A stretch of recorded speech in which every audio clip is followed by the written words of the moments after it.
Good morning, this is Nancy Nelson from Calla Lily Quilts, and I want to welcome you to my toolkit. These are the things that I keep by my sewing machine every day. And so if you're new to sewing and don't know what you need, these are the things that somebody who's sewn for a long time is going to have by her sewing machine. They may look a little different because they'll be a different brand or a different color or a different, not as fancy, but the basic tools are the tools you're going to use every day in sewing. I'm going to start with my pins because I have been called a pin snob. And the reason for that is that I have an opinion on what works, and what works for one project may not work for another. My very favorite pen is this one. It's a little 0.5 millimeter white head pen that I use every day when I'm pinning my fabrics together. It is small enough, thin enough that it goes through my fabric easily and doesn't distort the fabric when I pin it. I use the flathead pins I use when I pin a quilt to my long arm quilting machine, or sometimes with larger, heavier projects. But if I'm doing 2 layers of cotton fabric, I'm going to use my little white head pins. I also keep several pairs of scissors next to my sewing machine. One of them is an 8-inch pair of dressmaker shears. Part of the reason for that is that they are flat. I don't have to lift the fabric off of my cutting mat to cut it. I just slide the scissors up and under it. But you need a good pair of scissors. They don't necessarily have to be gingers. You can buy a pair of Fiskars. Just don't let the kids play with them and don't let your husband use them. Those are your fabric scissors. Because if you start cutting paper, what is paper made of? It's made of wood. And you're using wood on your scissors. They're not going to last long. My gingers, I have a pair at home that's over 40 years old. They still work. I use them. I love them. Then I have a 5-inch pair of scissors, something that's smaller, that I can cut and trim and clip seams easily without using a heavy pair of scissors. So I keep these nearby all the time.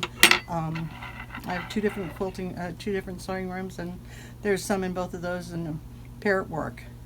Then I use a pair of embroidery scissors. They don't have to be anything fancy like this, but something small that's going to allow you to, when you're doing handwork, when you're sewing and you need to clip threads, you can quickly grab it and clip the threads. One of the things you're going to find as you quilt is that if you will keep the threads clipped, when you finish, you're going to have a much nicer looking project, especially for your quilter, because you're not going to have all those threads on the back. And if you have a white background, they're going to show. Every quilter makes a mistake. Every quilter. You're going to have to use one of these in your lifetime, I promise. It's a seam ripper. You might as well go ahead and get one.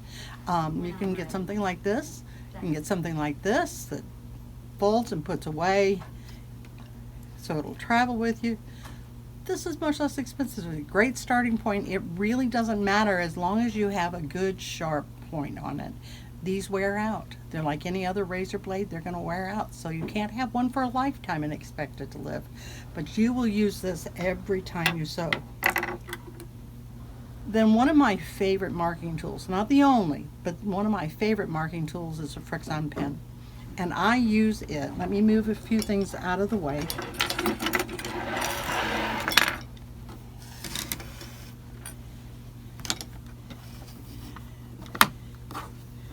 I use it for marking. I don't use it for marking everything, but I do use it for marking half square triangles. You know those infamous triangles that you go, oh, gotta do those again? Well, they're in almost every quilt, so you might as well get comfortable with them. And so I mark my lines with a Frixion pen.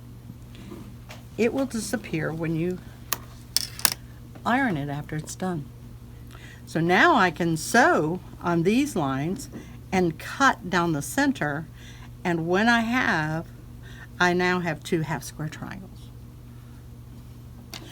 So what I had here is a magic wand. It is 1/2 inch wide and allowed me to mark on either side of it.